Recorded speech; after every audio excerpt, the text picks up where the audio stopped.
Now, we're about to make these gorgeous toasted cheese wraps. They're called quesadillas, and they're a scrummy dish from Mexico. Do you want to know what else is from Mexico?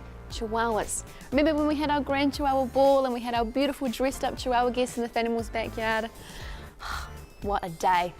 Righto, to make this Mexican meal, you'll need a couple wraps. You'll need a cup of grated cheese. I'm using tasty cheese. Some red onion chopped up and some cherry tomatoes, half a cup. A few spinach leaves, and you could use pineapple as well. And you could just about use anything you want really. Leftover cooked veggies, pesto, mushrooms, anything you want. Okay, here's how you do it. I've got kind of a pan on medium to high heat, and I'm just gonna drop in quesadilla so it warms up, so it'll be a little bit more malleable so we can flip it over. Then, take your veggies and your cheese. Today, I'm gonna put onion, cherry tomato, spinach, and cheese in my quesadilla. Take your cheese, grate it if you haven't already, and put it on about only half of the side of your quesadilla. Then I'm going to put some spinach leaves, being very careful because the pan is hot, so keeping hands away as possible. If you want, you can always use a spoon at this stage.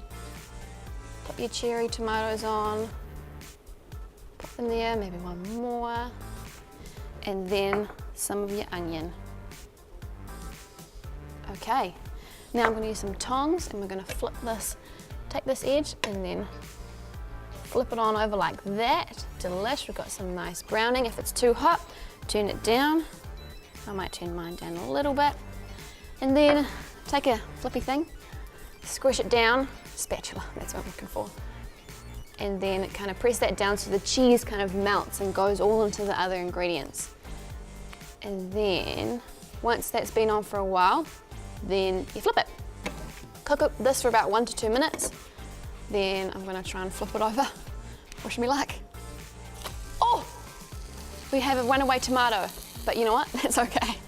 Tomato goes back and we can reuse it. We'll take that lone tomato out as well.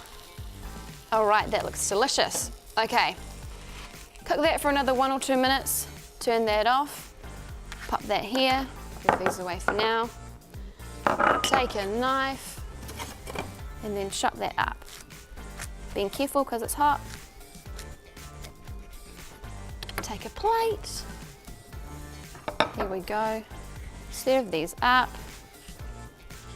Don't they look so delicious? And they are really healthy as well. You could try this out on your whole whānau this weekend, and remember, Food for Thought is in schools all over New Zealand, teaching Kiwi kids how to make sure the food that we eat gives us the best energy and vitamins for the whole whānau. And it's free, thanks to New World.